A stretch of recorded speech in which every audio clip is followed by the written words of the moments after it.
Do I just need to click on the link? I don't know. I think, can I just click on this? Hey, Spencer. Any closer with it? Yeah. I mean, I don't think you can do that. Have you Okay, I see, worked on YouTube in front. statements of review? You have Yeah, I saw it. The one that's got, worked on it? yeah, I just put it on the next He did my other one. I just don't think it's, one. I don't think it's I'll follow Kendra. the keyboard that worked the other day.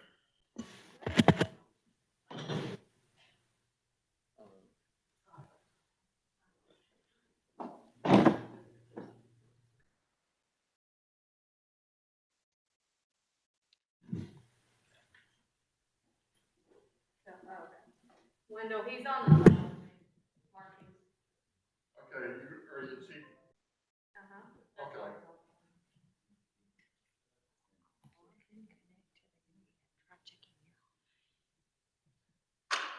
This is because I still have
Good.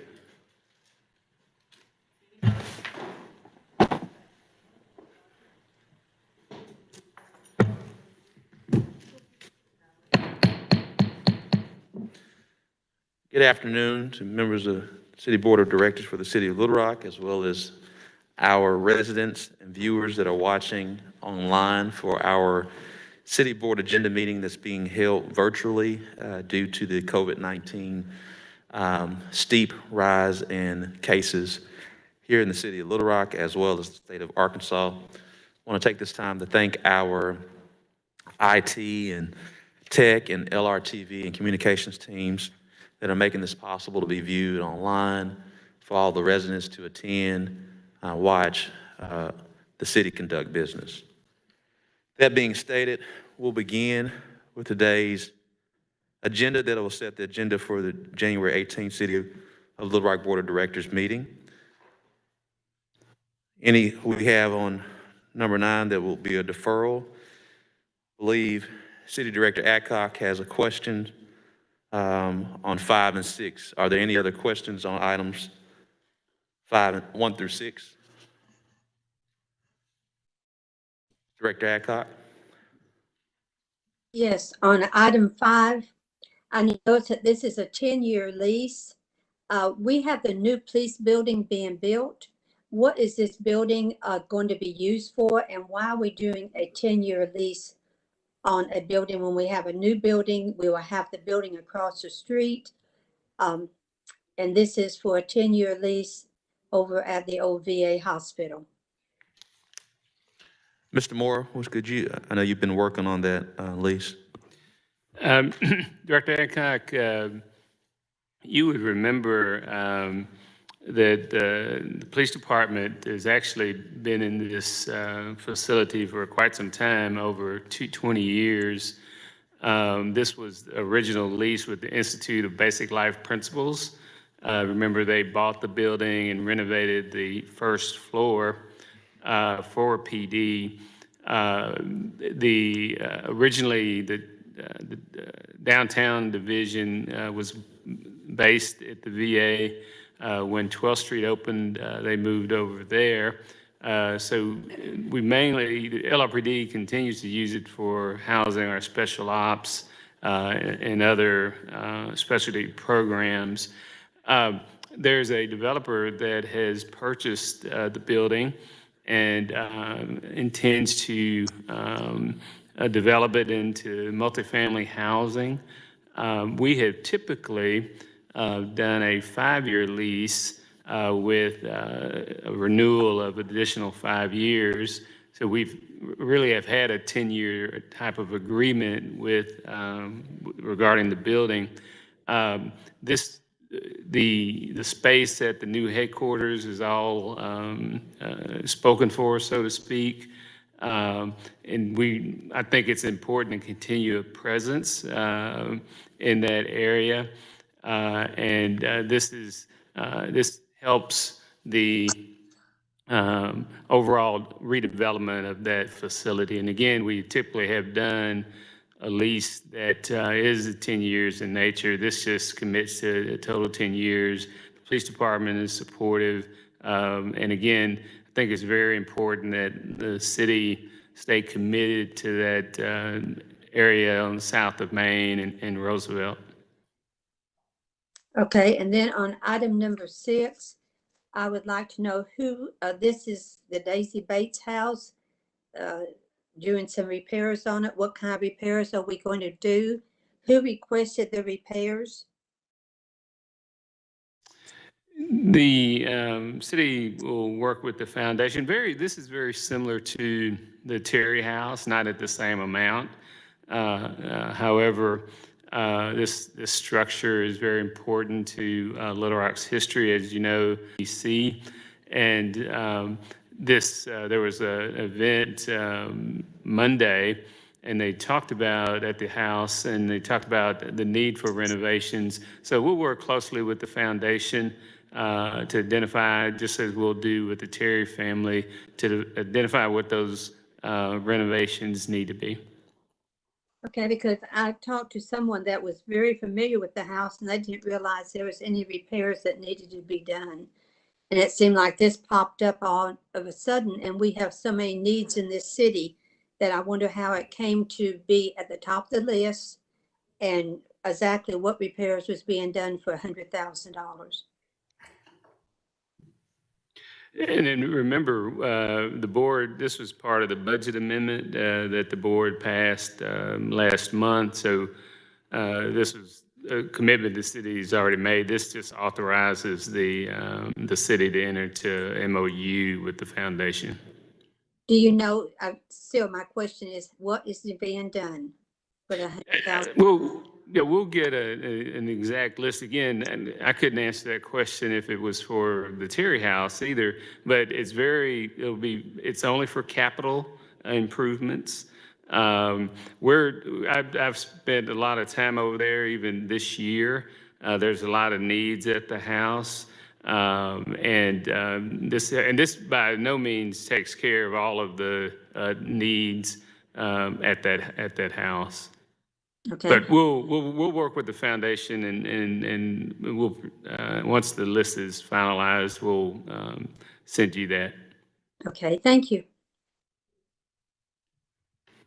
Mayor? Director Miller? Yes, thank you. I have a question, follow up on number 5. Is there a timetable for the developer to develop that property? I mean, we have a 10-year, it looks like we may be entering into a 10-year lease, but is there any requirement on the developer to give you a timetable about the development of that property? Mr. Moore, if you'll share, members of the board, as we know, this building has been vacant and it was recently purchased. It's been vacant for as long as I can remember. I suspect, and the same developer purchased another building here in downtown Little Rock that needed to be purchased. So I suspect quick movement. There hasn't been a definitive timeline, but they spent a pretty hefty, I believe, $2.7 million for the building. So I suspect they'll want to get a return on their investment pretty soon. Mr. Moore? And that's exactly where we are. I believe they're working with some state agencies on some tax credits, and it's our understanding they want to move very quickly to redevelop the property. Let me follow up on that.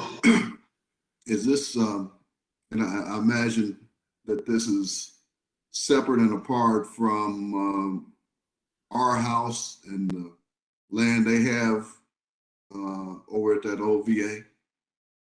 Correct. Will they be using the same entrance? To develop an additional entrance off of 24th Street. So Roosevelt is 25th, and then there's actually another name of a street there, and then, but to me, it's a street before 25th, so it's they're going to have that entrance off of 24. And they're going to allow the police department to continue their entrance off of Roosevelt. So the residents will enter off of 24th Street. There's not going to be any issues with parking. It seems like a lot of units in that old VA. I'm just curious. I believe they did a lot of due diligence and worked with our department to ensure there wouldn't be any conflicts. Right. Thank you.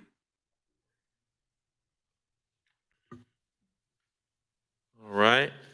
Seeing no more questions from items 1 through 6, are there any questions for our planning development items 7 through 14?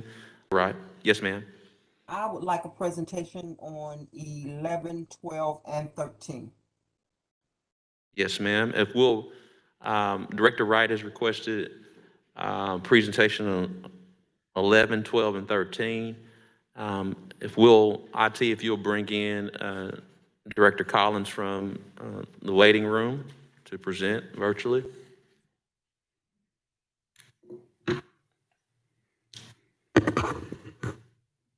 Hello, everyone. Do we want to turn on the video or just the mute? Yep, you can turn on the video. There you go. And then we'll bring the presentations up for 11, 12, and 13. If we could bring up the Director Wright, members of the board, Mayor, the item 11 and 12 are together. Director Wright, what 11 is a land use request change that would coincide with the zoning change for item 12. So the property that we're talking about is at the northeast corner of Colonel Glenn and Potter Street. The existing property is a sign print company that's been there. So if we could let's bring up the zoning map, please, if we could. You can kind of see what everything was zoned in the area.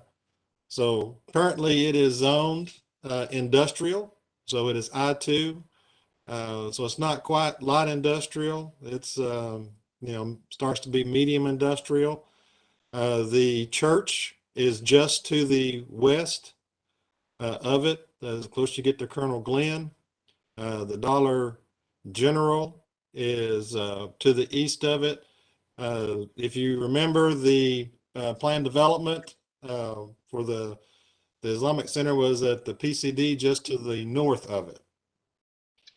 And so what they're looking to do, this is a 5.9 acre site. It is surrounded by non-industrial uses and the other uses I was talking about, some residential, also does it over there just on that northwest portion of it. So what they're looking to do is just to rezone the property from industrial to commercial property. And that's what the land use change is. So for item 11, they're looking to change the land use from a LI, to that would be corresponding to a planned, commercial development. So be for commercial land use change, which would align with what they're looking for item 12, which is the rezoning of that to a commercial. So if we could bring up item 12, the zoning map for that one. So you kind of look where the, again, it's the same areas for it, I-2, so they're looking to do the commercial for it. And in a conversation that we've had previously, they have not stipulated it's a straight zoning request, so the uses would be what is allowed within that zone, the C3 zoning. Mayor Yes, ma'am. and my colleagues on the board, most of you will recall that is the old Oxford printing location. I am not so much opposed to the zoning change as I am concerned about what is allowable in the C3 zoning designation. I think you all have heard me express concern about C3 in the past. I feel like what we allow in C3 is just so broad. I could end up with anything there. Now, I took the initiative and I made a call to the developer or their representative after I received a phone call from the neighborhood association who had been approached about this concept that of the rezoning. And the neighborhood association president shared with me that they were told that this was being considered as a site for a charter school. And with that in mind, I'm fully supportive of that effort. My concern is that, and the neighborhood association's concern and the New Africa community's concern right behind there is that this will turn into apartments.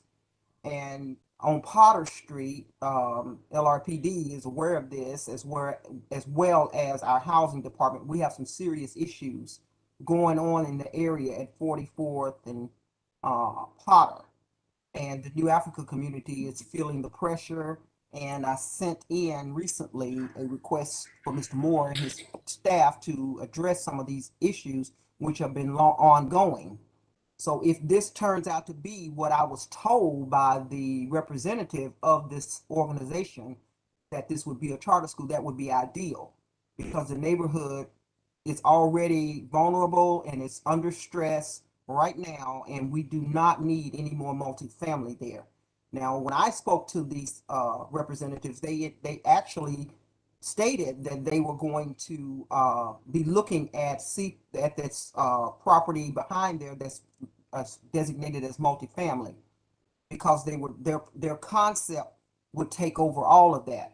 And if that's the case, I definitely am in support of it, but I do have some reservations, Mr. Collins, that I wanted to make sure I was on the record as telling you that I do have some concerns here, because what developers come down and tell you that they're proposing, it doesn't always turn out to be that way, and they're not making any commitments here. And I do understand that before this particular organization will even pull the trigger on the purchase, that the zoning has to be in place. So it kind of puts us in a unique position where we have to take them on faith, okay, and just cross our fingers and hope that we're going to get what we were initially told we're going to get. Other than that, we have no protections, Mayor. That is why I am very concerned about this C3 zoning category, that we need to take a hard look at this and see how we can narrow that zoning down to give some protection to these neighborhoods, especially in areas like this, because they're very vulnerable. And if we end up with something that's going to bring in something that's going to further add to that vulnerability, then I'm sitting here with and making my problem already worse.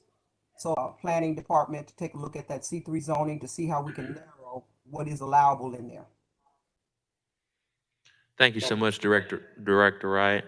And Director Collins, if you will definitely review the concerns of Director Wright and get back with us. Now on 13, I would like a presentation on that too, Mr. Mayor. Yes, ma'am. Director Collins, if you'll do a presentation on 13 for Director Wright and the board. Yes, sir. If we could bring up the zoning map for this location. Director Wright, what we're looking at is a property on the southwest corner of Canis and the South Bowman Road. The building that was there, which as of the writing of the staff write-up for the Planning Commission was still there, but it is no longer there, I believe, was there was a liquor store right at the corner. Yes. This property was part of the improvement purchase by the city of Little Rock. And so this is also a property that in this rezoning, we've had a property like that just down the road a little bit to the east. That was at Embassy Suites in Canis, where just in the negotiations of the street improvements, the tract of land was purchased by the city. And so we are disposing of the land through sale. And so this is a rezoning of the property currently under city control. So this is the city requesting this rezoning so that they can sell the property. Yes, ma'am. Okay. Now, I've had this question put to me by people that frequent that corridor and who live in that area, because they thought that with our purchase of that liquor store that we would be addressing the stacking and traffic concerns at Bowman and Canis. Yes, and we're only selling the portion of the land that is not part of that project. Okay, so that project is still there. I wanted Yes, to make ma'am. sure The that right of way that is needed for that improvement at the intersection is not part, we are retaining that. That will be right of way. Okay, now, next part. I know we want to sell it. Okay, I understand that, but we don't need something there that's going to make an additional situation is what people are concerned about.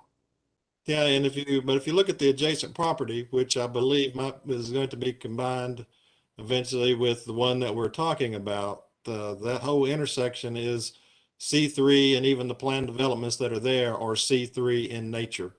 So it So would, so it would then become consistent with it'd what's be consistent with that whole intersection. okay. And that's why the choice of the C3 for the intersection, it will be it will be aligned with what is happening at that intersection. Again, I want to reiterate my concern about the C3 zoning designation, that we need to narrow that so that we're limited as to what can go into that category, because right now it's just way, way, way too broad. And that's what really sends up the red flags when people see something's being changed to C3. Because we could end up with apartments. Well, I understand the concern for that particular tract. For the size of that tract's going to have to be combined with other tracts of land. And even if you combine that tract with the land that's on the south, that still is a pretty small site for a apartment development that would affect the operation of that intersection. We could still end up with apartments. That's the concern that continues to be expressed to me about that C3 zoning designation. Yes, ma'am, I understand. I was just trying to express the size of the tracts that would be potentially combined is not a huge tract of land that you could have, Both have been around long enough to know that if a developer feels like they can squeeze something in there, they'll come in and get a waiver or try to get something pushed through. And then you just got everybody all upset, and I just rather us try to be more proactive than just reactive. We know that this is a potential, so let's address the C3 zoning. Yes, ma'am, I understand. Thank you. Director Wyrick, then Director Phillips. Thank you, Mayor. Can you hear me? Yes, ma'am. Okay, good. I had the same concerns about doors with just straight C3 zoning. And when we do that, we don't have any idea what's going in there. And so that's right across the street from some of my neighborhoods, including Western Hills. So whatever we can do to help with that would be a good thing, I think. So my question is, it's 8 and 15 are connected, and this is for a mini storage warehouse on Canis, and 15 is doing away with them building the right of way. It looks like it's 307 feet of right of way that we're letting them do a waiver on. Are they doing any in lieu, or is it a 5-year, 10-year? Why did we decide to do a waiver when Canis is growing and we know it's growing and we have lots of activity over there? I know this is in the extraterritorial boundary. Is it because we're in the extraterritorial, or do we have the ability to make them build that right away? Director Collins. Well, when it's in the extraterritorial, the enforcement of the boundary street is actually tied to the zoning occupancy. When it's inside the city limits, just for clarification, the boundary street improvements are tied to the building permit. Okay. So we could not stop them from building, but we can stop them from occupying in the extraterritorial. And then it would have to be just enforcement and citation and through the judiciary system.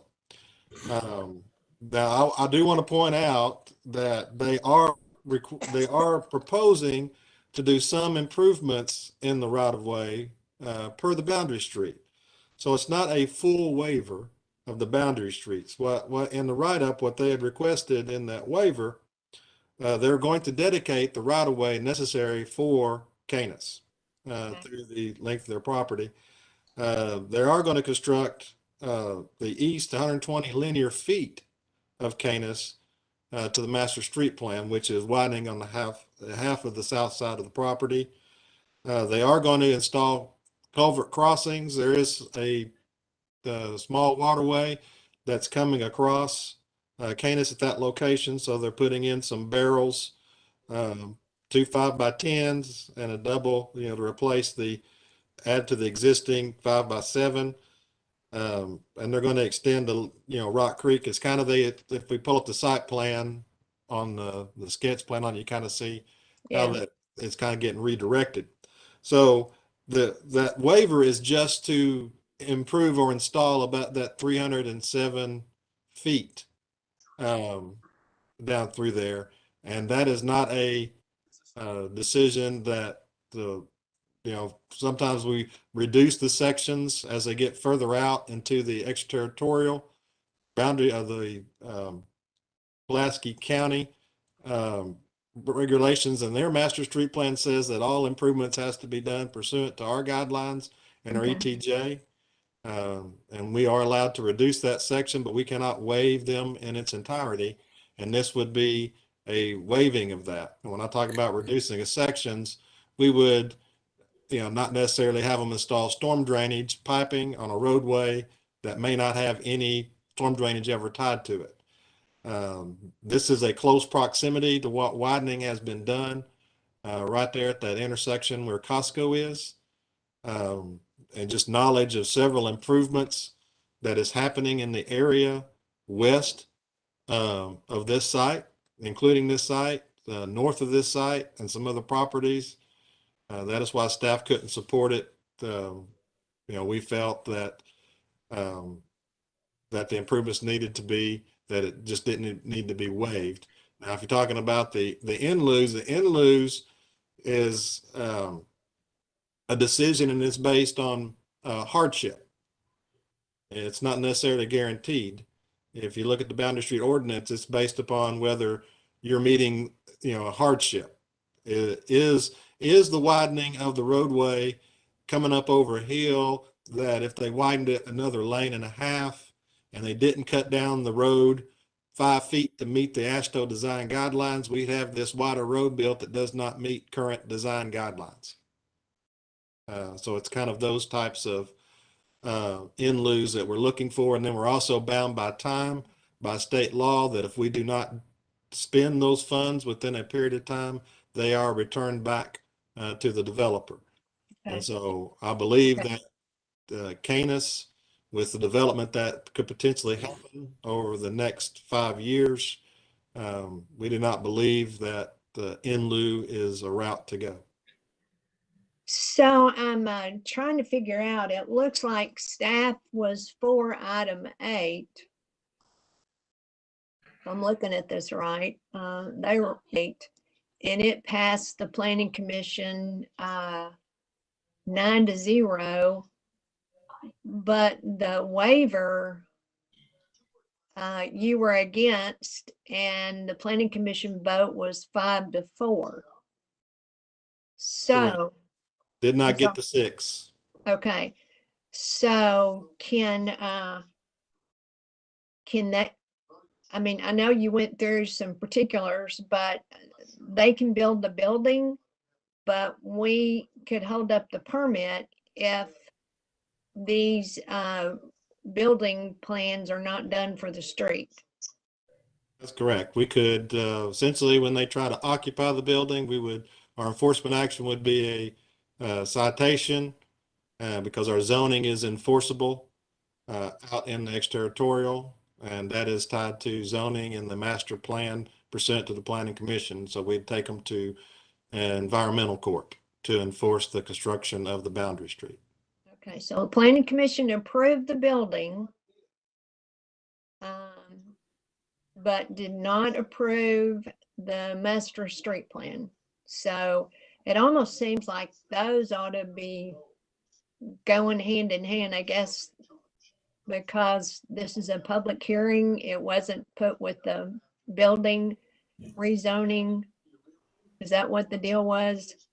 It was, but what happens is when the planning commission does not have the authority to waive the boundary street improvements. Right. Okay? That is, the authority lies within the board only to Okay. do that. So when that falls in line with that, then we have been separating out improvements that we thought that the development itself was good, but we just did not support the waiver of the Boundary Street Yeah. improvements. And so 2 votes need to happen. You cannot, Tom can opine on this, but my understanding is this is really 2 actions. You could combine it, but the vote would be, if everybody did not want the waiver, they would have to vote no for the waiver and the development couldn't happen. This way you can vote for the development, and then if you deny the waiver request, then the development goes in. The only thing is they did not get the waiver. They have to do the Boundary Street. Because they can't occupy the building, right? That's correct. They can't occupy the building. I would have to enforce if they Well, try. I just homed in on the address, Canis Road and Extraterritorial, and I've got some new area up in that area. So I was trying to figure out how close it was to the new area in Ward 7. So I might have missed it, but I knew it was a confusing situation because it was in the extraterritorial and there are rules that we have to go by. But I didn't realize through all your conversation, I didn't realize until you said that the applicant has, based on it being in the extraterritorial and with the county, then they have to follow our guidelines for street improvements and those kinds of things. So that was good information out of that discussion. Okay. Well, I think both of those probably need to be separate so that we can talk about it or weigh the decision a little bit better. And they are. That's what that public hearing is. That's a separate item. Okay, but is 8 separate? No, I'm saying, Yes. I'm saying 8 needs to It be is. separate as well. Yes, it is. The zoning Right. is, It looks like it's grouped to me. It's in 7 to 14, so it's grouped. I believe the waiver of the Boundary Street is a public hearing at the end of the agenda. It is, but item 8 is grouped in Director 7 to 14, so I'm saying it needs to be held separate. Director Wyrick, we don't actually, I don't do group and separate until after this meeting. So you all usually go through it and say, I'd like to keep item 8 separate, and that's when we do that. Even though it does say item 714, those are just the planning items. That's how they're separated. But we always wait. I only do the group separated and consent on Wednesday morning. So I got you. I don't know. It seems like we're making some changes on these agenda items. I thought we'd been able to group things in the agenda item or ungroup them. So whatever we need to do, I just feel like it needs to be separated out and not read with the rest of them. Yeah, I got it. Okay, that's it. Thank you. Thank you, Director Wyrick. Director Phillips. Thank you, Mayor. I had 2 questions that I think are pretty straightforward related to within items 7 through 14. On item 10, just related to some signage available on South University where they're building a new Midtown complex for Director Collins. Is this a revenue generating thing for the city if we pass this?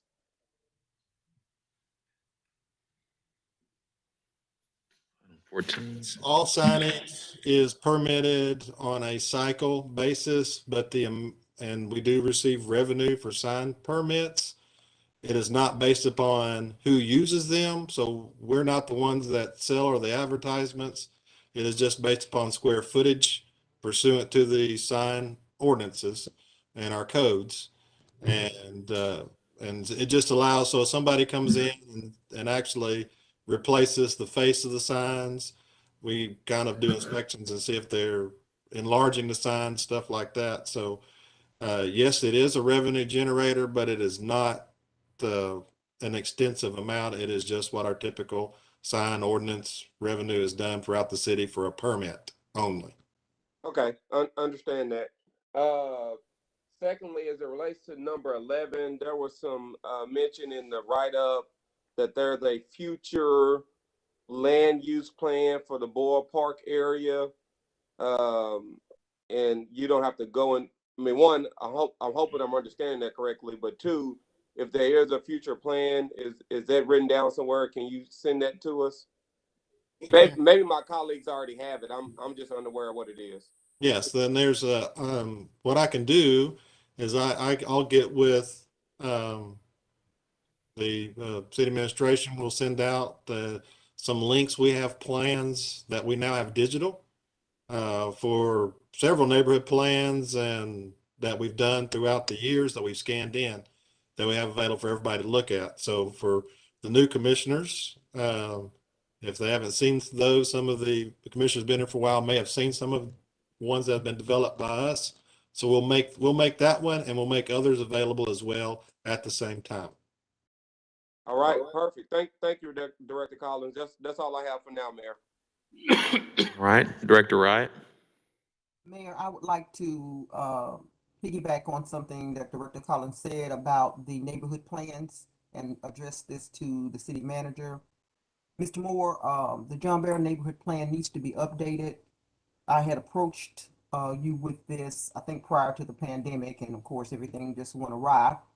But I would appreciate it if our housing and planning staff or whoever takes the lead on updating these plans will work with John Barrow Neighborhood Association to get their plan updated. Okay, there's been a lot of changes out here, some good, some bad, but we need to make sure that the plans that we are putting out there are up to date. Will do. Thank you. Thank you, Director Wright. On item number 16, the third quarter financial report will be shared on January 18th. It is already online, but it will be shared on January 18th for board members' review of the presentation in real time virtually. Now, we'll move to our agenda I'm sorry, before I move on. Director Wright, did you have your hand still raised? No, I don't. Thank you. Director Phillips?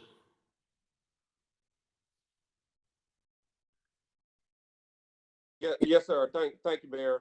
It looks like we're about to move away from our agenda meeting into our policy meeting. So I wanted to make sure we were clear on something for next week's meeting as it relates to our agenda. There was some discussion about some issues related to the city attorney responding to some FOIA requests. I think that issue should go. I'm supportive of the city attorney's approach, but I think that issue should be voted on publicly during the meeting. So I would request our city manager to add that to the agenda for next week, so we can vote on that issue as it relates to the city attorney responding to some of those FOIA issues.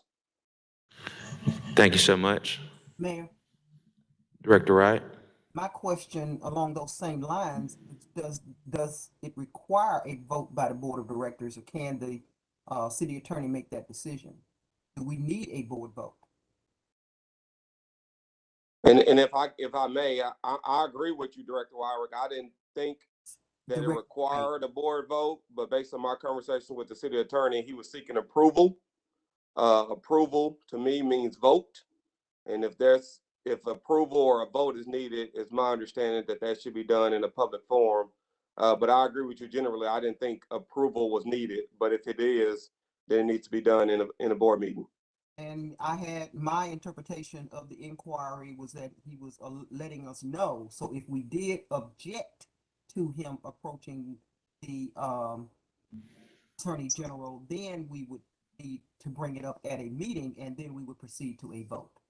And I understand your position, Director Wright, but my understanding, if anyone can object, then that means that's a vote, and as a public body, if we're voting, or objecting or disagreeing, that needs to be done in public at a board meeting. So I do understand and respect your position, but I'm asserting the same position I have as relates to city settlements, whether I agree or disagree with it. And I think we all probably are on the same page, just as a matter of process. If we're going to object or disagree or agree to something that needs to be done, that needs to be done publicly and at a board meeting. That's my position on this I don't issue. have an issue with that, Mayor. I just wanted to Tell make them sure to take that down if that a vote is agenda. legally required, that we need some policy on that, and if, I don't think there is any policy on that. And I want to We're just not make sure talking that about that's that on item record. now. Yes, ma'am. Director Webb?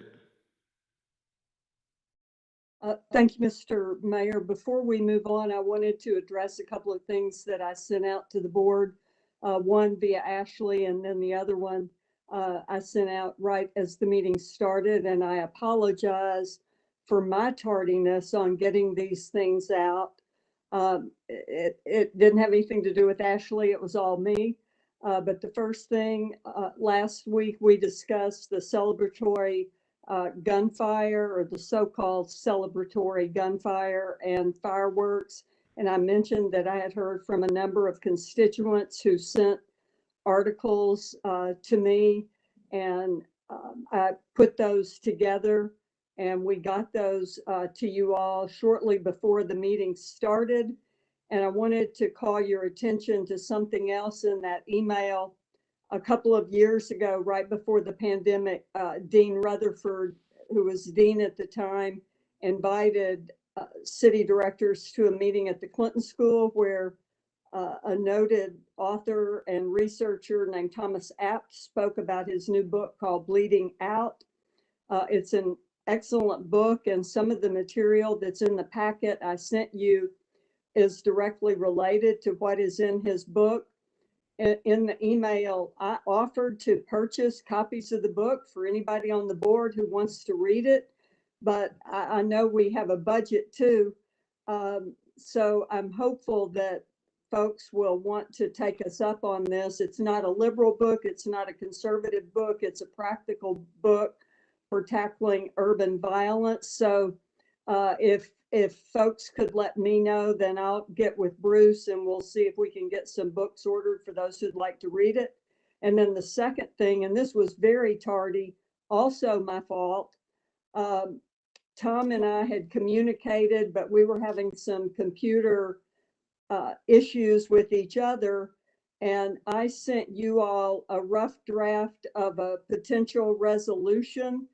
I hope everybody got it. I don't have any idea if you've had a chance to look at it, but we have a growing problem in Arkansas and in Little Rock with food deserts and access to healthy food, primarily in low-income areas.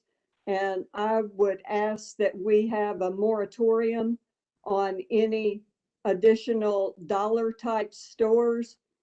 Cities all over the country are doing this.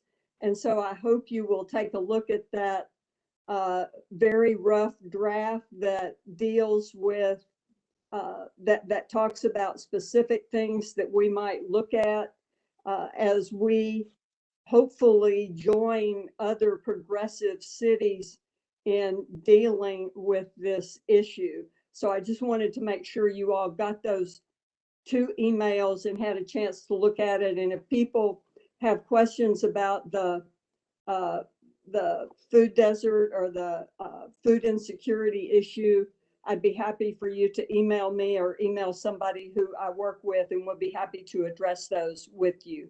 Thank you, Mr. Mayor. That's all. Thank you so much, Director Webb. We do appreciate you. And you're correct, it won't be a problem to get those books, if so desired, to members of the board. Mayor, Yes, Director Wright. I want to piggyback on something that the Director Webb mentioned about the dollar stores and of course the food desert. I did some research into these dollar store models simply because I was being inundated with them trying to locate in my ward, and they have a business model that that allows them to cluster these type of stores. And I felt that that model was detrimental to me here.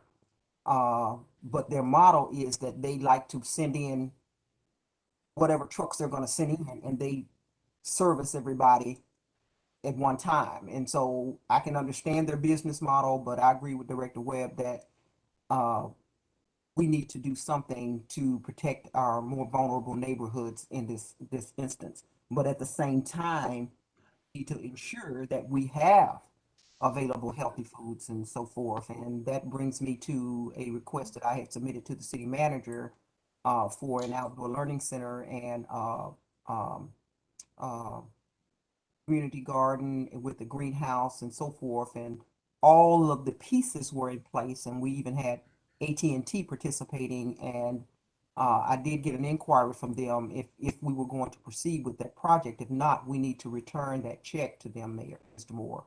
And so I would like, that project would allow us to develop a healthy food initiative along with our farmers market. And there was a whole plan that was submitted with that regard. And I wanted that project in place before the NUSA conference, which of course got canceled before. And, you know, I couldn't get any traction with the staff regarding moving forward, even though everybody kept saying, yeah, nothing has ever happened. And it's been 3 years.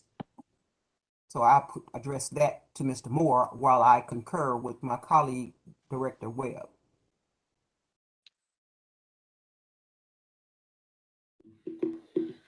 Director Webb. Thank you, Mr. Mayor. When I get the draft back from Mr. Carpenter, would it be okay, Director Wright, if you would take a look at it? Because there may be a couple of things we want to add to this potential resolution. And I really am very interested in what you just said. And I had a meeting yesterday with my state representative and the governor, and have been talking to others around the state about the whole issue of food deserts, and it's a growing problem in Arkansas.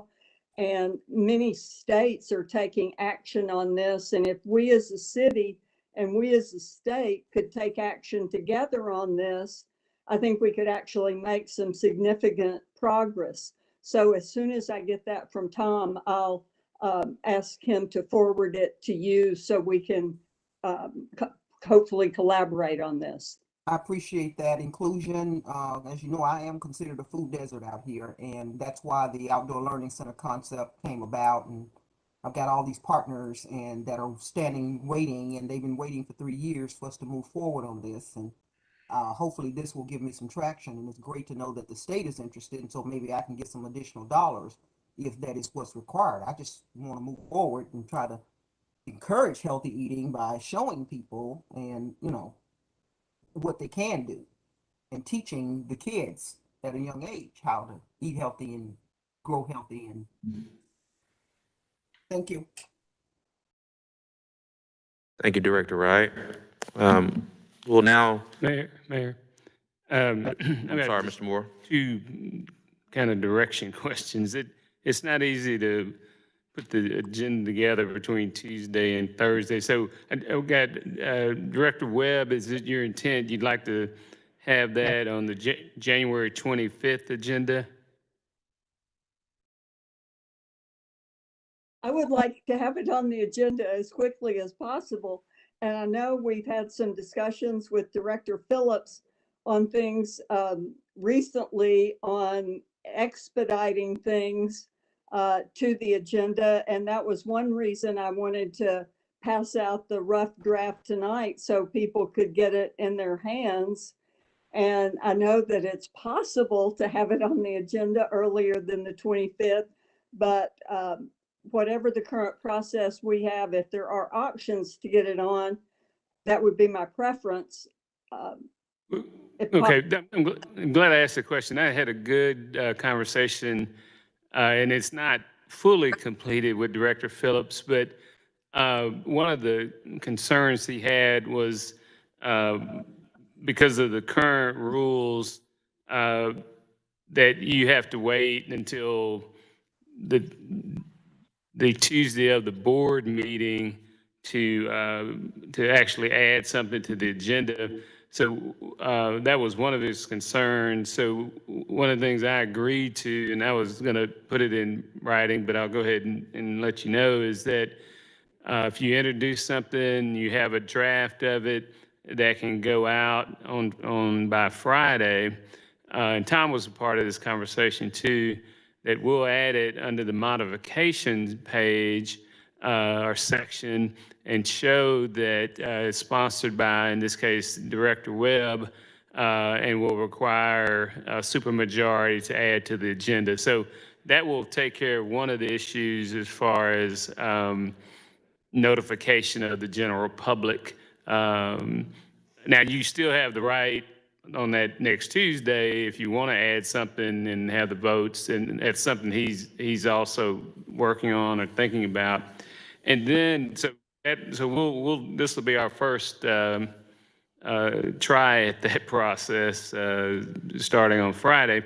And then Director Phillips requested some type of action by me on the agenda regarding AG's opinion. One board member felt like maybe we didn't need that, and we never heard from Mr. Carpenter. So I don't know what the expectation is. Is Mr. Carpenter, are you going to draft something, or do you feel like there needs to be a resolution? Or I just need to know so the city clerk can know what to have on the agenda.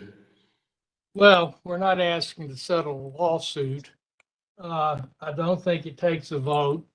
I think that y'all are at risk personally and as the city, because we are withholding things that seem to be clearly subject to release under FOI, and using the ongoing criminal investigation exception that.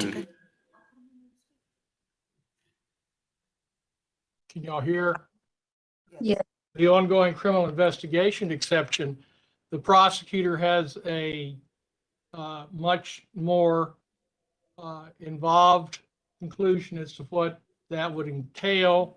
However, the prosecutor also has an ethical question because of the rules of professional conduct. I think I've sent this out in some detail to all board members in at least two different emails. But last night I got sent one from the police department that was for something that occurred in November that in no way could be a part of an ongoing criminal investigation for an event that occurred December the 31st. I know that we've got more than one press agency trying to get certain records. And so I was just trying to get an answer. Either we've got to give them up or we don't. I will remind you that we had a case a few years ago where we gave them everything except one-page report, and we ended up paying $20,000 for it. So if y'all want to have a discussion before you let us go forward, that's fine with me. Just let me know. I didn't want to send it unless I had some feeling that I was not going to be asked by the entire board, why did you send that? Because I think that you as my client have a right to know what I intend to do. And if you wish to stop it, to stop it. And city manager, if I can chime in there, I just want to make sure that the record is abundantly clear. There's two things happening here. There's a procedural issue and a substantive issue. Substantively, our city attorney is asking us regarding his request to inquire with the attorney general about the opinions related to FOIA disclosures. For the record, I'm all in support of that. If we need clarity on the issue that's going to put the city at risk, let's get clarity on the issue. Absolutely. However, from a procedural standpoint, if the board has the opportunity to object, that means they have the opportunity to vote. And if we have the opportunity to vote, then that needs to happen at a board meeting. So that's why I requested the city manager to just add that to the agenda. We can all vote in favor of it, and then our city attorney can go do what he has to do. I just think that if we can object, then that's a vote. And if it's a vote, it needs to be at a board meeting. So that's why I made that request. I had a few clients that used to want to take votes on my advice. Most of them are doing life without parole now. And let me just say, Director Phillips, I don't, even after that, the dialogue from Susan, I don't know what I put on the agenda. Did I just put it down as a discussion item and then you all, I mean, you talking about new waters, new charted waters, this is one. Mayor, Director Wright, and then after Director Wright, Vice Mayor Hines. Mr. City Attorney, you mentioned that we are personally at risk as well as the city. And it's your job to protect the city and to protect us as board members. And in this regard, given Director Phillips' concerns with procedural issues, I would suggest you use your best judgment in order to deliver on your job duties, which is to protect the city and to protect us as board members, and just not have this on the agenda for a vote, because I think we're setting a precedence that's going to tie your hands in the future. What seems like it makes perfect sense now won't make sense down the road, and then you're locked into something. So I'm saying to you, to protect me, if nobody else wants to be protected, to protect me, I am in favor of you contacting the Arkansas Attorney General for an opinion on this FOI. And let's just be done with it. Vice Mayor Hines. Thank you. I think I didn't see it that way. What Tom was asking us was not an issue that was going to come before us as a matter. I think he was doing it as an informational deal. The email not only included the board of directors, the prosecutor's office, I think the state police and several other entities. And he has just given us advice that to tarry any longer would put us in principal jeopardy. And I'm not an attorney. I just know that I have one attorney on the city board that I listen to, and that's Tom as the city attorney. And his advice is to move forward with sending this and without any delay. And it seems to me that in his judgment, there's some stuff that needs to be released to the press that should be. So on his advice, we probably need to do that administratively, whether it's through the mayor's office, through the police department, or any of those. So that's my 2 cents. Mayor, Director if Phillips. I may, again, I support our city attorney requesting this opinion for the AG's office. That's not the issue. I think we're all on board with that. But when the city attorney sends an email asking us if we agree, that's a vote. Asking did anyone object, that's a vote. Asking if anyone has concerns, that's a vote. That should happen in public. That's all I'm saying. We just add it to the agenda. We all say yes, and then he sends the letter to the AG's office. And just for the public persona, Vice Mayor Hines, I don't think it's necessary to say, I mean, everyone knows I'm an attorney. You taking a pot shot at me saying you don't listen to me. I think that's unnecessary. I just want to state that publicly for the record. But again, substantively, I agree with the decision to do it. Procedurally, if he's asking us for permission, then that's a vote. And if we're supposed to vote at board meetings in public. So my request of the city manager is to add something to the agenda where the board will vote to allow the city attorney to make a request to the AG regarding this FOIA issue. We all vote and say yes, that's the end of it. But there should be a vote, in my opinion, and that is my request. And I hate to get into, because we had a lot of discussion about my authority, but to put it in perspective, if I wish to seek AG's opinion, I don't believe I have to have board authorization to do that. And I agree with you, city manager. I don't think the city attorney does either, but he asked for it. He asked for authorization. So when you ask, that's a vote. And if we're voting, it has to be in public. I don't think he should have asked, but he did. So then we have to do it in public. And Director Warwick. Thank you, Mayor. I'm wondering if there's something that we can do today to get this information to Mr. Carpenter. He's talking about holding up a FOIA request. And if we wait till next Tuesday, that's a week away. Is there any way that we can dispose of this tonight? Because what I'm hearing from most of the group is that they're supportive of getting the AG's opinion. So if I it's think what would need to happen is, there's two options. We can, make a public announcement for a special board meeting. We have to give 2 hours notice. So we can do that, sometime this evening. Or we can do it time certain tomorrow morning and just have a special meeting, and we'll do it, virtually. And I think that'll be the easiest path. Mayor, just so you'll know, what the letter asked is that the people associated with the city let me have their thoughts. It did not ask them to approve it. Thank you for that clarity. And Tom, based on that, I don't believe, just like I said, I don't believe I have to ask for approval from the city board for AG's opinion, and I don't think you have to. And that's all. That's what I'm saying. And I think that's what you just said. You didn't ask for approval. I think it's a moot point. And let's move forward. Exactly. Well, one of the things I didn't get to finish with my comments, Mayor, if you don't mind, but Yes, ma'am. Did I cut you?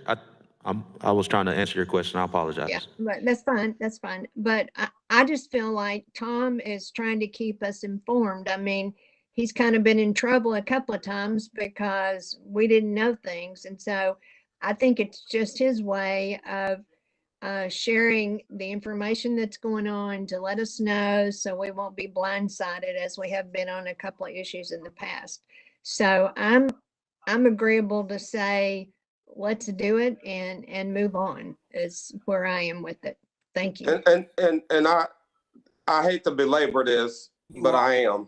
That's not what your email says, City Attorney. I'm reading it. It said, as your attorney, I'm not going to seek such an opinion without authority. Without authority. That's asking for authority from an elected body. That's a vote. That's what you ask for. Have you ever settled a case where the client told you what the range was? Did you take a vote of the corporation for that? Because that's basically all I'm asking. No, it's the very same thing. Because all of y'all are facing potentially, not likely, very rarely, but there's a criminal charge that goes with FOI too for withholding information. So I told you in the thing, I think it's prudent. This is the one that I sent out on the 7th. Mentioned the very deep concerns. I cited the law, and the paragraph I've got says, I believe it prudent and appropriate for the city to continue the honor and request of the Arkansas State Police and the prosecutor until the Attorney General has responded. Please note that while I cited Layman versus McCourt and the model rule above, this is not a memorandum of law on the points in issue. Please reply all in red and let me have your thoughts. Also, those with the city, please reply all as to authority. Send such request. You know, I think the difference between me and Bruce is I got an ethical obligation not to take certain steps without my client's approval. And I got 11 of them. And if 11 of them just kind of indicated I have no problem or go ahead, that's fine. But I don't think that's a vote when you're talking about strategy to protect you from a crime. But that's okay.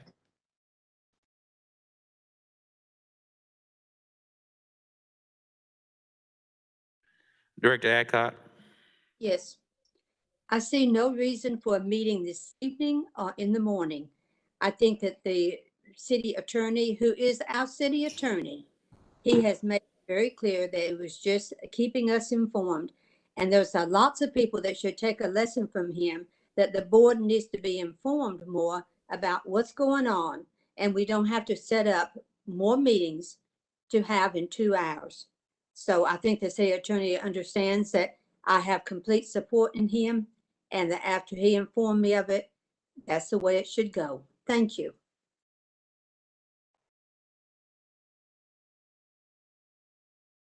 All right.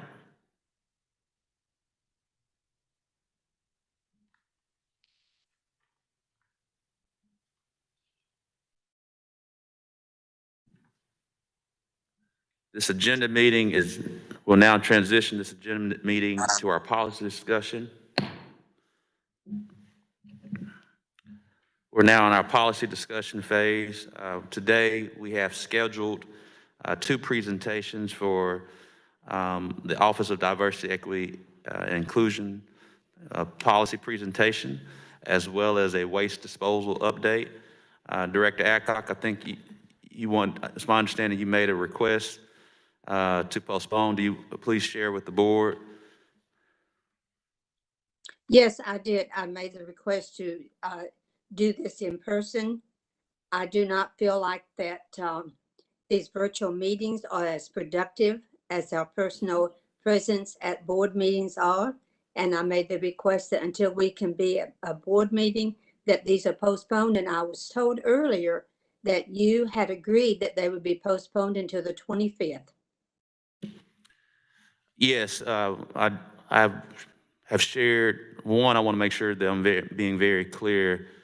Postponing this to the next agenda meeting, I definitely agree with that.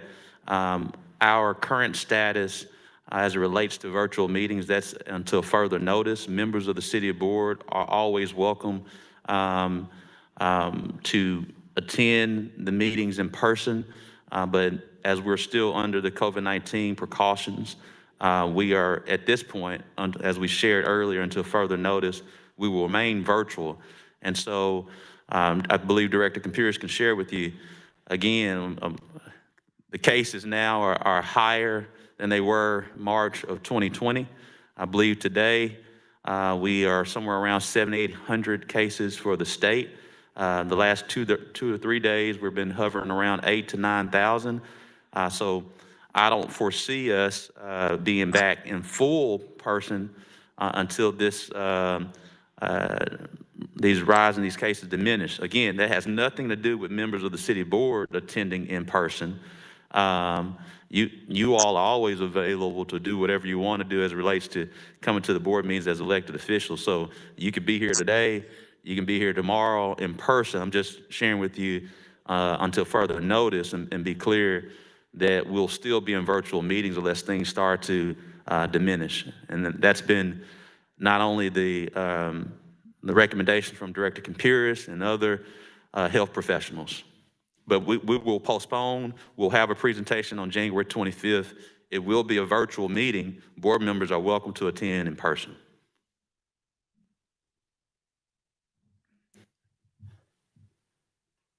Did you have any comments or feedback, Director Adcock? There were several of us that was going to attend today if these presentations had been presented. And I'm sure that next week when there is a voting meeting, that I, for one, will be present to vote publicly in person.